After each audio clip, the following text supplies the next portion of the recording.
I'm going to hand over to Phil, who's going to welcome you initially to our meeting today. Good afternoon, everybody, and thank you very much for coming to Disability Action Haringey's 5th annual general meeting. It's wonderful to see so many of you all here today. Just to let you know that the laptop in front of me is live streaming this, so if you want to make sure that you're not on social media, just try not to hit the laptop if you walk by at any point. We do not have any planned fire alarms today, so we're not expecting it to go off. However, if it does, it will be a loud siren going off and the red lights at either side of the room will be flashing. And the nearest fire exits are here, to the right and behind me. Our meeting point is just outside in front of the building outside, and the gates to the side of the building will automatically open. Can I ask everybody to ensure that their mobile phones are switched to silent? Anybody that may potentially need to take a phone call, if I can ask you to obviously leave as quietly as possible so as not to disturb the other participants. It's quite an exciting day today. We've got a great lineup of people here to speak to you today. So thanks very much. And I'd like to hand over and welcome the MP for Wood Green, Thunder.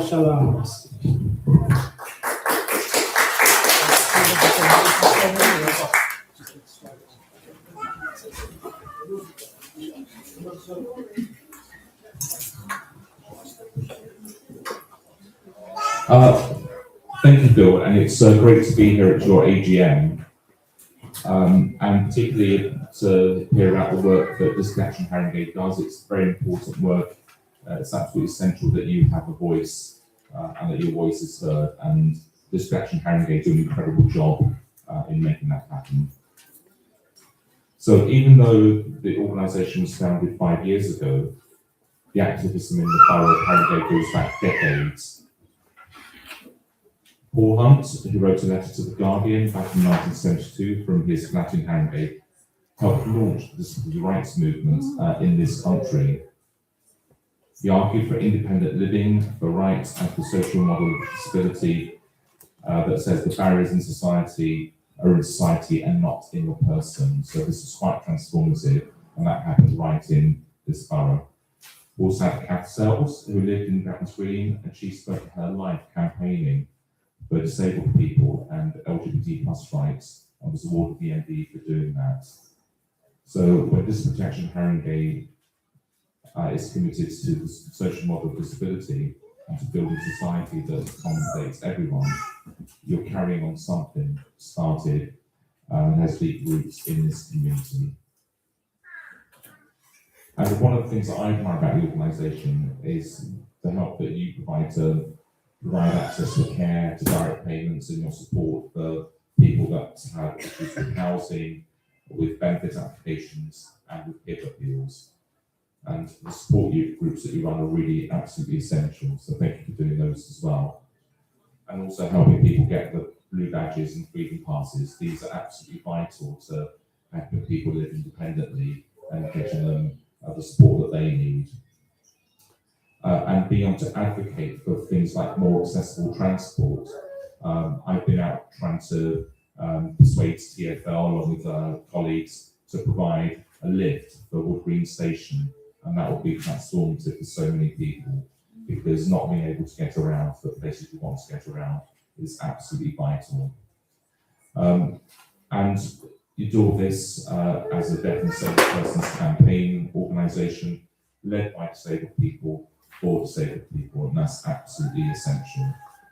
And that matters because nobody understands the barriers better than somebody that is also having difficulties accessing services through their own disability. Many of the issues that you work on, I work on too. I have a regular surgery, and some of these issues come across my desk as well, and I want to work in partnership with Disability Action Haringey to make sure that we get the best outcomes for you. One of the things I've been working on is about the special educational needs reforms that the government are proposing, so that young people, people who are studying, are actually able to get the education that they need. I'm also working on access to social care, on housing, on welfare support, and many other things to make sure that you're not prevented from accessing the same rights, the same services as everyone else. I also work in Parliament as well, so as well as being based in Wood Green and in the other part of my constituency in Southgate, I also go to Westminster and speak up for your issues in Westminster. I also try and use my influence when I can. In February, I was pleased to find out that Phil had been accepted onto the PIP steering group for the Stephen Timms review. And so you have actually direct access to where decisions are being made. So Phil will be your voice on that review, and I'm sure Phil's had an incredible insight into what decisions are being made with Stephen Timms under this review. And Phil's got incredible experience, got over 20 years experience, so he's uniquely placed to actually speak up for you on that panel, so on that committee. So well done for getting onto that. So what will I be doing? I'll be as accessible as I can too for your needs. I'll be pushing to make your voices heard in the national debates, and I'll be here and accessible to you as possible to try and address your needs wherever I can. It's absolutely essential that nobody faces barriers to accessing services, to having the right to live their lives the best way they can. We need to take away those barriers. And that's one of the things that I am here to do to support you in doing that. That's all I'm saying. I've got a very busy agenda. So thank you very much for giving me the time to be here with you today. Although I'm happy to leave in about an hour's time, I wish you all the very best. And if you have events here, please keep inviting me and I'll keep coming. Thank you very much. Thank you. Thank you so very much. We very much appreciate the support and help that you provide to us as an organisation, but also to the residents of Wood Green. We're also very lucky to be joined by local councillor, Councillor Lucia Desneves, who's also going to say a few words.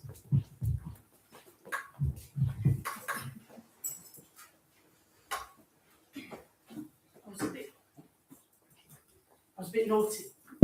Sorry. I was a bit naughty and sat in the wrong place. Oh, sorry. It's all or nothing with me, it would seem. So my name's Lucia. Some of you know me, some of you don't. I'm here for 3 reasons today. But primarily I'm here to celebrate the work that Disability Action Haringey, Phil, the team and all of you do in representing the rights and the needs of disabled people in this borough. So the first thing I would say is thank you all for that work. So I'm here for 3 reasons. One is because I'm really glad to welcome you to Woodside Ward. This is my ward, which I've represented since 2018. And I'm really so proud that DAH is based here at the Winkfield, which I love and always feel welcome when I'm here. And I hope you all feel that too. So I'm here as a ward councillor. I'm here as a trainee in the social model of disability. I think it's probably time, Phil, for me to have a refresh on my training, but a few years now I attended some training with Disability Action Haringey. But I feel like I'm training every day, learning about the barriers and about how to be a real advocate for disabled people's rights, and that's a journey, and it's a journey you all helped me on, and Phil and the team certainly do. I'm really proud to take that role on as an ally. And I'm here for a third reason as well, which is that within my family I have 2 members, one sadly who is passed now, who are living with long-term health conditions. And I wouldn't call myself a carer, but someone who walks alongside those people in my family. And so those things, some of those barriers and some of those things we want to talk about here today and every day actually, don't pass me by, because those people in my family also experience those barriers and those complexities when actually they have the same rights as everyone. So one of the things that really interests me in all those three reasons that I'm here for is some of the things that I've talked to Bambos about a few times as RMP, which is access to healthcare, and also the Baroness Casey review is looking at the future of social care in this country. I think probably everyone has a few different views about what should happen in this room, but we're probably all fairly got a consensus that something needs to change. Quite a few things, probably I see Andrew laughing, because hopefully he's agreeing with me. Things need to change, and I've been heartened, and I should say this to Bambos and everyone, and hopefully you do agree. I've been heartened to hear Louise Casey on the radio a few times talking about some of the things that I feel people in Haringey have talked to me about. So maybe it's going in the right direction, but it's all our job, isn't it, to keep that on track, and then there's Phil keeping the conversation on track too.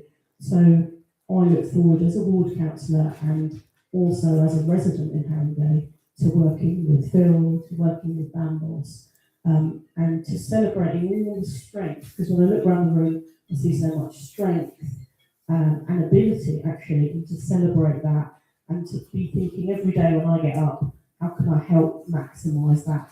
How can I help you all do and be the things you want to be, do the things you want to do. So thank you very much for inviting me, and I hope you have a really wonderful day celebrating your rights and this organisation moving those rights forward in Haringey.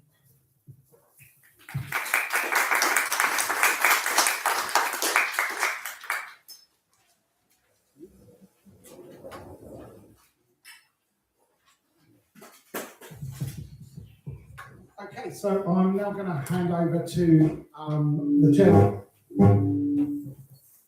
the chair of our board of trustees, Graham Day, who's going to talk you through some of our annual report. Good afternoon, ladies and gentlemen. Hopefully those outside can hear me as well. Great. We have an updated speaker system and an updated microphone system. So hopefully the microphone will stay in place. If it falls off and I suddenly lose my voice, then I'll put it back in place. Behind me is a presentation. If you can't see it, don't worry, because I'll be going through the details of the presentation.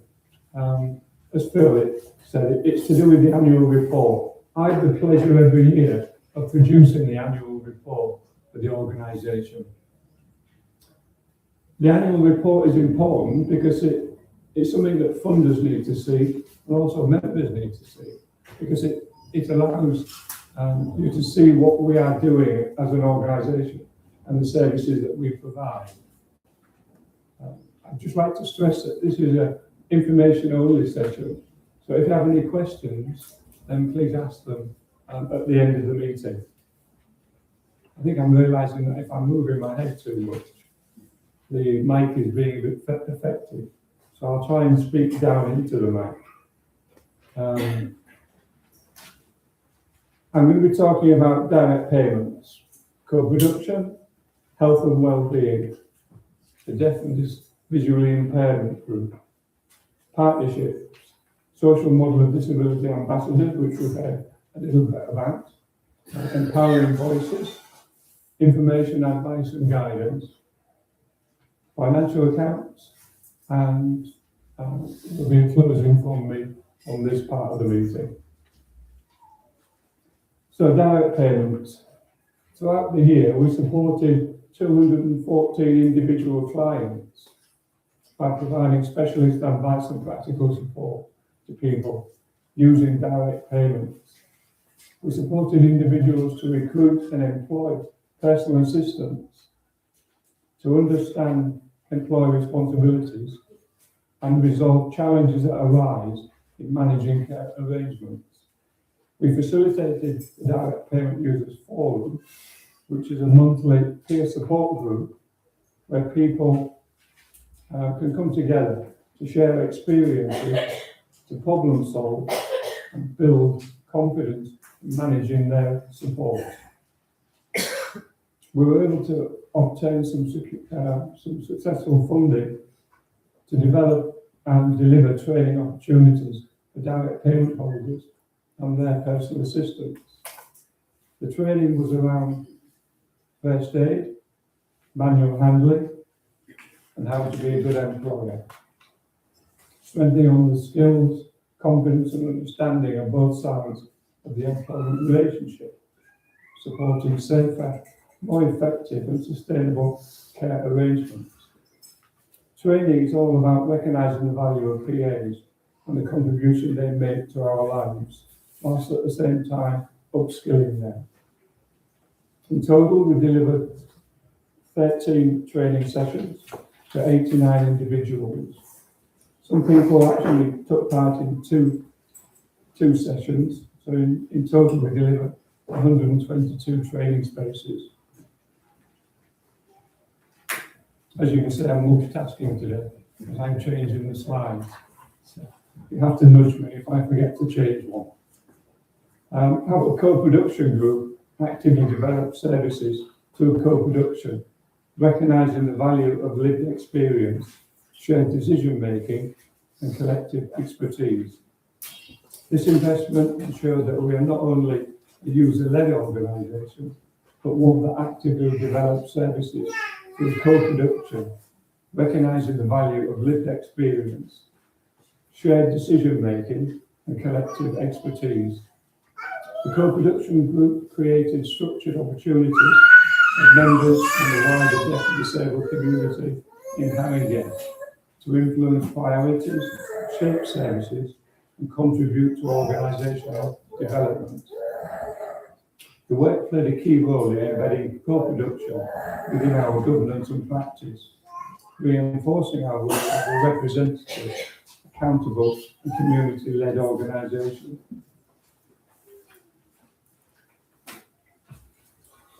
For our health and wellbeing programme, we went to the autism hub in Haringey and delivered an integrated care and wellness programme designed to improve the emotional well-being and confidence and independence of individuals who identify themselves as neurodivergent, including people with autism and ADHD. The programme delivered 65 sessions to 19 participants and provided a holistic, person-centred package of support that complemented existing services and empowered the participants to improve their well-being and quality of life.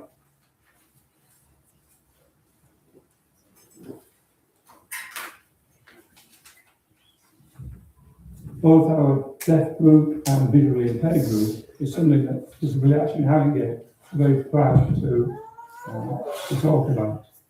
Funding from the Lloyds Bank Foundation.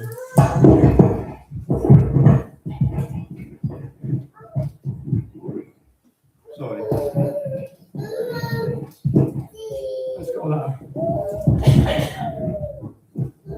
Let's call that a technical malfunction, shall we? I'll start again. Funding from the Lloyds Bank Foundation was used to create and develop the Haringey Deaf Group.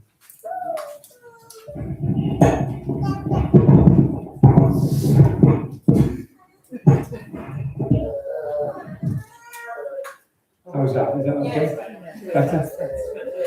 Okay, funding from the Lloyds Bank Foundation was used to create the development of the Haringey Deaf Group, a dedicated service providing support, advice and social opportunities for Haringey's deaf community. The group offers a safe and inclusive space for connection, peer support and shared learning. Funding enabled the provision of full British Sign Language interpretation across the group's monthly meetings, drop-in advice sessions and social activity afternoons, ensuring accessibility and meaningful participation. I believe we're going to be hearing from Bonnie later, who's a member of the group. The visually impaired group was funded jointly with Middlesex University and provided a safe space where visually impaired people can come together and discuss any concerns they may have. We're committed to partnership working to enhance the lives of deaf and disabled people. We worked with the community to transport Waltham Forest on a project to better understand the needs, gaps and future offer of community transport across 5 London boroughs. We identified opportunities to improve accessibility, inclusion and independence. And in the coming year, we will seek funding to continue this project. For the past 2 years, we've been accredited partner of Stop Loan Sharks programme, and we continue to play an active role in raising awareness across Haringey about the dangers of illegal money lending. Through information, advice, outreach and community engagement, we help residents understand how to identify and avoid loan sharks, how to access safe alternatives and seek support if they've been affected. By working in partnership with Stop Loan Sharks team, we help ensure residents know their rights, recognise the warning signs of illegal lending, and can access confidential support without fear or judgment. Working in partnership with Haringey Circle, we delivered a co-produced creative social inclusion programme for deaf and disabled residents in Haringey, aimed at reducing isolation, improving well-being and increasing opportunities for connection and participation. In total, we delivered 131 sessions to 1,085 people in attendance. For our social model of disability ambassador programme, this has continued to raise awareness about the daily challenges faced by deaf and disabled individuals in society. We have strengthened our work on the social model of disability through community engagement to ensure that materials developed for use across London are meaningful, accessible and relevant to deaf and disabled people. This helps remove the barriers to understanding, participation, ensuring content reflected the needs, rights and priorities of disabled people. If you would like any more information about the Social Model of Disability Ambassador Programme, then speak to Darren at the end of the meeting. Darren, if you'd like to put your hand up so everyone knows who you are. Thank you. Something that's already been mentioned is empowering voices. In this particular case, we delivered the Empowering Voices for All project to support deaf and disabled residents in Haringey to access and exercise their democratic rights. We focused on removing barriers to democratic participation by providing accessible information and targeted outreach around voter registration, voter ID requirements, and options for proxy and postal voting. We also supported longer-term change by embedding democratic participation into community activities. This included delivering elements of training, sharing resources, and supporting individuals and groups to build confidence, knowledge and skills around civic engagement. A flexible and respectful approach was used to recognise existing knowledge while strengthening political literacy and participation. Overall, the project ensured that deaf and disabled people's voices were heard, valued and able to shape local policies and decisions, contributing to a more inclusive local democracy. We delivered 67 workshop sessions to 536 individuals. Information, advice and guidance. This is the subject that will touch all of us in this room today, in our lives at some point. I'm pleased to say we've secured 3-year funding to support the development and strengthening of our information, advice and guidance services, enabling us to work towards achieving advice quality standard accreditation. The funding will support Disability Action Haringey to formalise and enhance its advice provision, ensuring services are consistent, high quality and aligned with recognised best practice. Throughout the last year, we supported 430 clients, resulting in over £200,000 being reclaimed from the Department of Work and Pensions. And I'd just like to add that none of what I just said in our report was generated by AI. It was generated by myself, just an uneducated northern bloke. So I'm now I have the pleasure of handing over to Nene, who's going to run through some of the figures of our financial accounts from 1st of November 2024 to 31st of October 2025. Thank you, Graham. Good afternoon, everyone. So I'm one of the trustees. I'm a trustee treasurer for Disability Action Haringey. So part of our funding comes from the National Lottery Award for All. We had funding from the London Community Foundation, Adobe grant, and then majority of our funding comes from Haringey Council. Oh, you can't. Oh, sorry. Should I repeat myself? Sorry. So I'm one of the trustee treasurers. My name is Nena Maya Abasono, so I'm a trustee treasurer for Disability Action Haringey. So I was saying our funding comes from the National Lottery Award for All, the London Community Foundation Adobe grant, and then the rest of it is Haringey Council, our core funding and some donations. So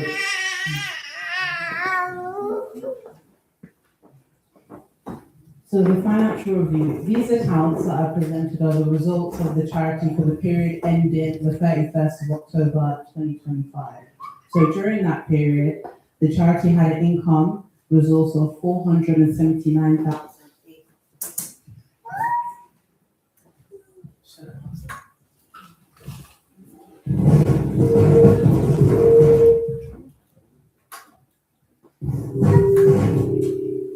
Hello? So during that period, the charity had an income resource of 479,889. Sorry. And a total expenditure of 322,997, resulting in a surplus of 156,892. So the main funder, as I said before, is London Borough of Haringey, and going forward, the trustees aim to develop a more diverse funding base to sustain and expand our charities activities. So, thank you.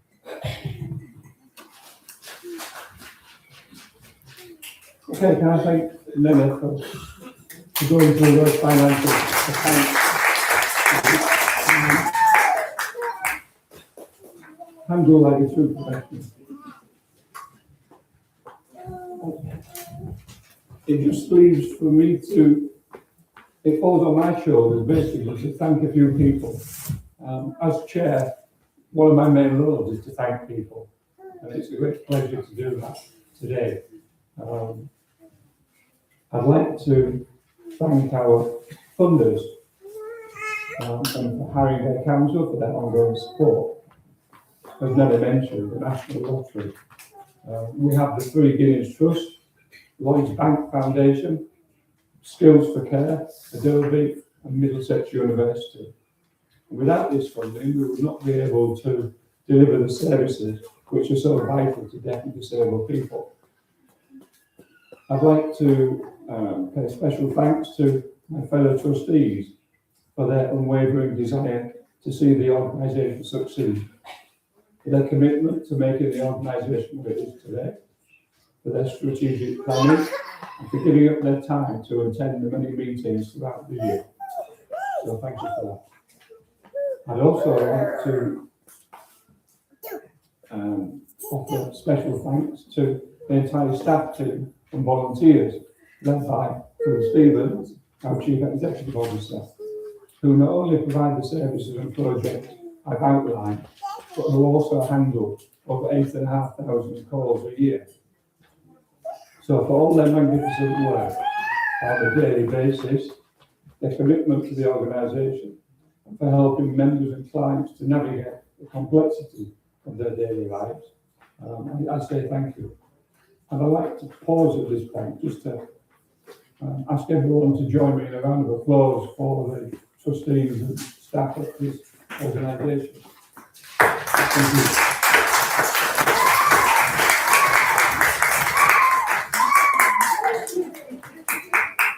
So finally, just to touch on our membership. We started 5 years ago. We now have 1,447 members. And I would like to thank you all for your membership of Disability Action Haringey. We're here to save you and to improve your lives, sometimes in small ways, but sometimes in big ways. And to those members that haven't made it today, that chose not to come, I offer thanks to them, because it means at the end of the meeting, we will have more food. So, on that note, I would like to close. Thank you.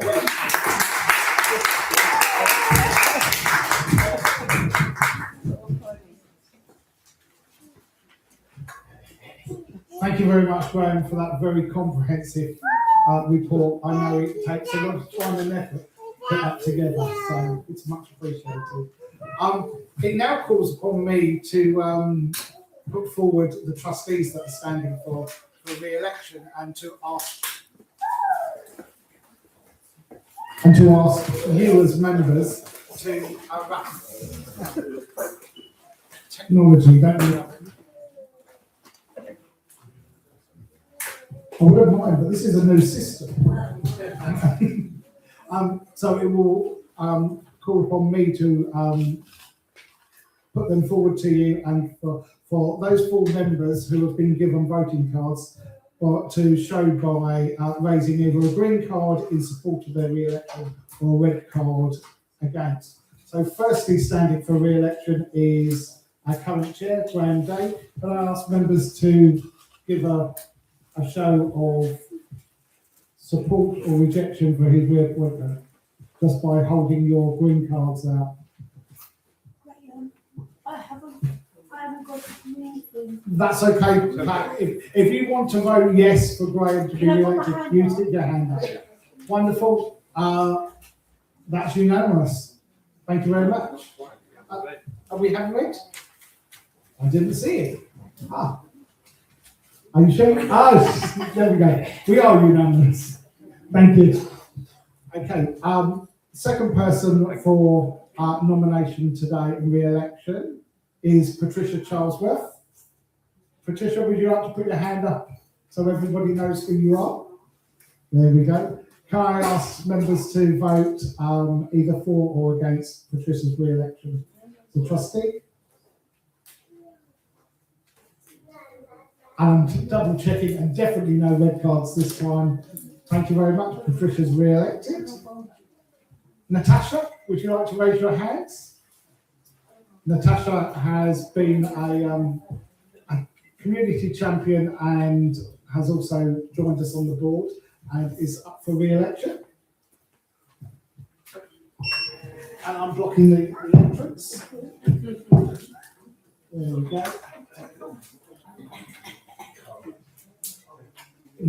Unanimous with green cards in hands. Thank you very much. We also have Kasim, who is standing for re-election. Unfortunately, due to ill health, Kasim has been unable to join us today, but does very much want to remain a trustee of Disability Action Haringey. Can I ask members to vote either for or against Kasim? Thank you very much. Kasim is re-elected.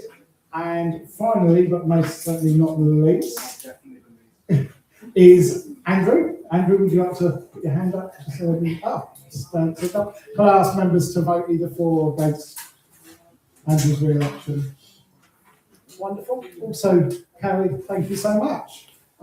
We have successfully re-elected our trustees, and I will get to now hand over to our guest speaker, Nick Scarlett, who has very kindly agreed to come and talk to us today. This is called coming on stage gracefully. He says, actually, no idea. Where do you want me going? I'm going to be back away. Okay. Right. Well, hello everybody. everybody. Yes, I am Nick Scarlett, and for all the young people here, especially you, young lady, this is noise bomb. I used to work in the media a long time ago, and for all of you people that are old enough to remember that, you're all probably going, I thought he was dead. But no, I went off after the television world into sort of access consultancy, because I realised that you make more money telling the world how to get things right than you did to do television. And it was in no way trying to make the world a better place. Actually, no, I should have said that the other way around, shouldn't I? It was all about making the world a better place and nothing to do with huge sums of money on charge. But when I was doing television, I used to work for a show called 1 in 4, and then that became From the Edge. Back in the day when we used to have our own television shows, when we weren't just like a little fun item in, like the More Than One show or something, normally presented by a non-disabled presenter, telling us all about what it's like to have a condition. And one of the things that we reported on was the changes in the benefit system that were brought in under Tony Blair in 1998, and how it was really affecting disabled people. And while we did work at the BBC, we were told you can't really be political. We got a bit political because we found a situation where a young woman who was living independently had filled in her forms incorrectly and had all of her money stopped. And we supported her through the battle to get that reinstated, while she nearly lost her home. She lost so much weight, her mental health completely collapsed, and it was the first time I think that I'd seen the system really fail. I have always been disabled. I could walk a bit until I was 15, and then I joined the fully paid up wheelie club. But I was very lucky to go to a mainstream school. And basically, when anyone tried to bully me for being disabled, I would kick them into my calipered leg. And boys don't like being kicked where boys don't like being kicked when you've got a metal leg. So in the end, I became quite a known school bully. I could always get away with it because I could pull the little disabled card. But when I became a full-time wheelchair user, I realised how difficult life could be. But again, my school had just become the first school in Bedfordshire to be fully adapted. Lifts, toilets, ramps, everything. So I grew up sort of with the understanding of what the social model was before I'd ever heard of it. I've got to take a drink of water because I'm on new pain medication. And whenever I start talking, I get about this far, and then my mouth goes, and it all dries up. And I was talking at a conference for the PCS union, and let's just say it went very badly. And my wife sort of ran sneakily on, and water appeared, and then I could carry on. So that's why I got some water. Then, many years later, so well, not many, about 10 years later, when I left school, I was attending a conference at Channel 4 where I wasn't very popular. I didn't really know why, but for anyone that's old enough to remember, yes, I am afraid I did present the telethon in 1992. Oh, God. And everyone in the room that was quite politically active wasn't happy with me, and I didn't know why, because I'd not heard, being down on things and equality, and I actually didn't even know there was a disability rights movement at the time. I was far too concerned with my hair. So I got in this room and everyone was very nasty to me. But luckily, just before I left, the wonderful and late Vicky Waddington got into a lift with me and basically went, "You don't know why we're all angry with you." And I went, "No, I don't." So she spent about 20 minutes in this lift going up and down, teaching me the social model. And to this day, I have this wonderful memory of we'd arrived at the floor, the doors would open. This was a whole room of people that were disabled. And all these people obviously waiting for the lift, and she'd just turn around and go, "Wait!" And then the doors would close and we'd just go up and down. And I entered that lift one person, and I honestly came out another. It was almost a religious evangelical experience. And it changed how I saw the world. I immediately changed how I felt about things. I refused loads of work in television, and then I started retraining to become, as I said, an access and inclusion sort of bod. And when I was a kid, I loved science fiction, I loved the future.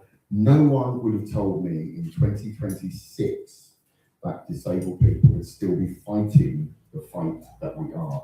I cannot believe that we are here talking about benefits and the fear of being put back in care homes, and that things like inclusive living, independent living, and our society still isn't physically accessible, let alone psychologically, balanced, to understand that disabled people are just part of society.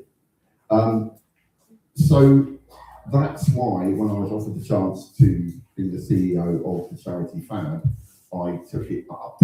Yes, it is a charity.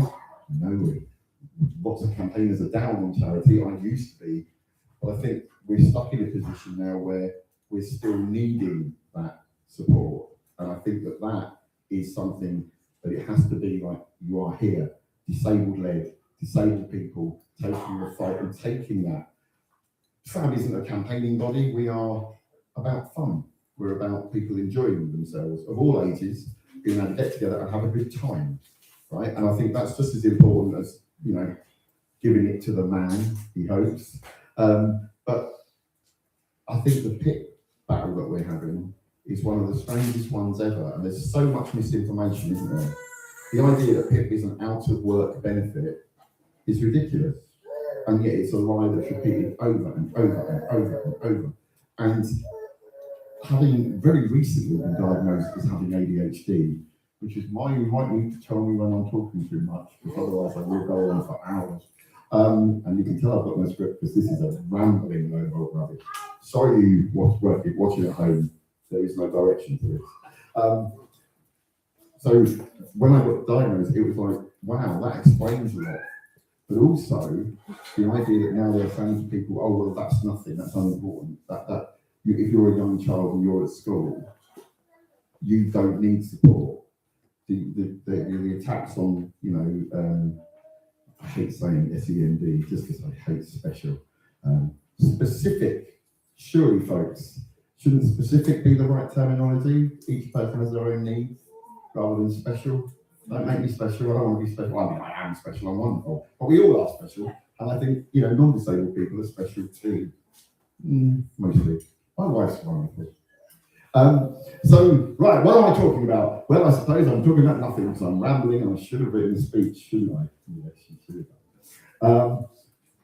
But this room, I think, is the way we change the world. All of us coming together, all of us being together as a group. Someone contacted me when I said I was going to be talking here today and was like, why are you doing it? And I said, because I have the ability to talk when someone else doesn't. And I do that. And you all have the ability to talk, not only for yourself, but for everybody else. Everyone in Haringey might not want to be so involved, but you are. And you're making a change. And, all the local politicians, the national politicians, your CEO, your chair, your trustees, you're all fighting together. And the thing is, it has to be that disabled people's voices are the loudest ones at the table. We can't keep being told that we're not telling the truth about our lived experience when it's our lived experience. And to watch the misinformation that is now being passed around as fact is so annoying because we are never featured anywhere. Many years ago, I was lucky to be on The Right Stuff when Matthew Wright wanted someone to talk about disability. And he gave me the platform to tell the truth. But where are those platforms now? It's now just a load of right-wing mouthpieces spouting rubbish. And it's got to change. So we've got to shout, we've got to speak up, we've got to make sure that people understand that we deserve the future that I thought I was going to have when I was a kid. I thought the world would be done by now, inclusive, accessible, and fair for all. And it might not be in my generation that sees it, but we've got to make it so the next generation has a better life than we did, and the next generation after that is finally at this wonderful land where they can have the life they want, they can fulfill their potential, and they can be whoever they want to be, and not have barriers thrown in their way. And with that, I'll stop because I expect there might be food. And the last thing I want to do is the droning voice that's got you And I think before we go, we should let that young lady have a little word, because you've been a joy, and you've actually made my day. So thank you very much, everybody, and it's great to be here with you all. Thanks a lot.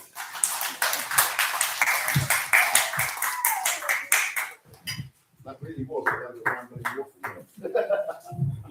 It was absolutely brilliant. So I'm usually known as being rather conservative, but in my mannerisms. But I think that Mick's speech deserved a whoop whoop, because I thought it was brilliant and really empowering and inspiring. Thanks very much. We're delighted to have you with us here today. Thank you.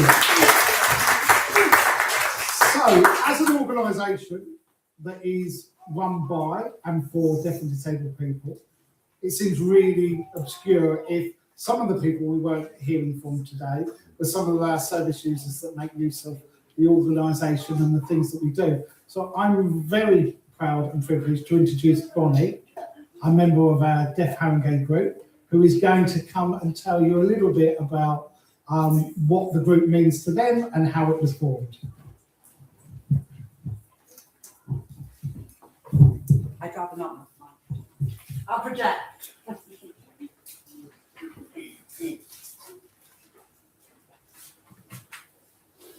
Hello everyone, my name is Bonnie, Bonnie Haringey, and I'm deaf. So I'm here to talk about the deaf and disability groups within Haringey Action Disability. I think probably a lot of you know about the deaf community, and so you can recognise and see who I am. I'm one of the members of the deaf community now.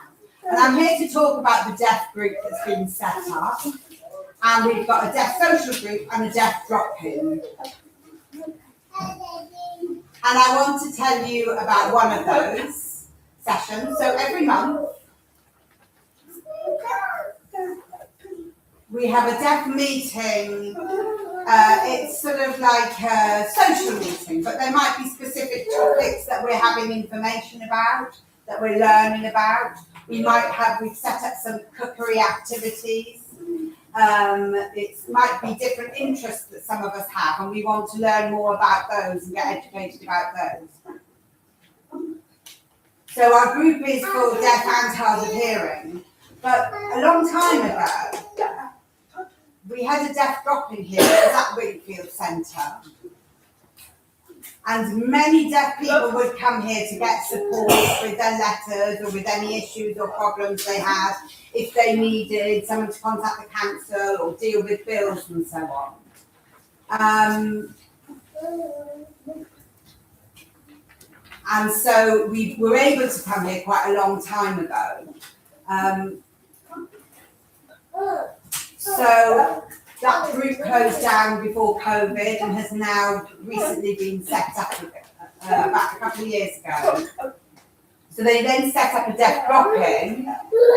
So there were two people working here previously, who used to help with these letters and so on, but then it all closed down and deaf people have been left isolated for the last good few years. And so finally, with Disability Action Haringey setting up new groups and encouraging us all to come back, it's been wonderful for the deaf community and for the deaf people. We have the deaf drop-in once a month, and we have the deaf social group once a month. So if we have any issues with freedom passes or council tax, we can come here and get support from advisors here. So they've also been supporting us with things like hospital appointments and doctors, when doctors are not booking interpreters for us. So we know we can come here for that support and have a one-to-one, and that is on the last Wednesday of every month. And we also have the social group where we get sort of talks on things, or we just socialise or play games or do activities, and a BSL interpreter is always provided. And there's also Disability Action Haringey also provide a remote interpreter if you need to call in on any other day, if you need to contact the office. So that's it. And so I just want to say a big thank you to Disability Action for all that.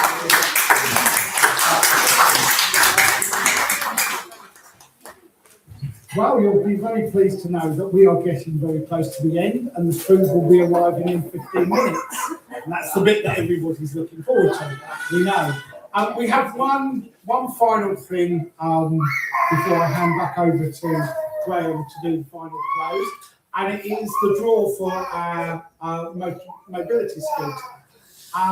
And if she doesn't mind, I'm going to ask Nick's partner to very kindly do the draw. We do have the scooter. The scooter was parked up just as you came through the door. And you can pick one out.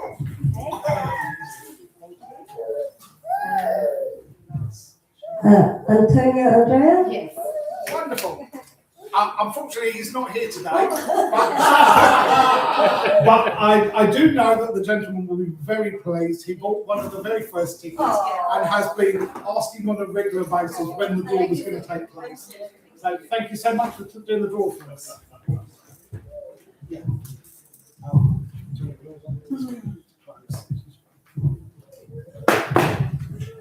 Okay, well, I think that's a first for any organisation I've been to where there's been a meeting that was giving away a mobility scooter. So I'm not sure what it will be next year. We'll have to see. So I'd like to close by thanking you all for coming along. I know the weather's been quite warm. We've had a bit of an overspell outside, but it's great to see so many people. As I said, we're here to serve you, so please make use of our services, and particularly the information, advice and guidance. And we do have a variety of groups, so don't feel isolated. Get involved. Look on our website or simply make a phone call to a member of staff and they will give you information. So thank you all for coming along. As Phil mentioned, we have the food arriving at 2:15. So shortly after that, we will be in a position to serve that food. There is plenty of food, so don't all rush at once. Okay? Well, thank you very much. And when you do finally leave, I wish you all a safe journey home. Thank you.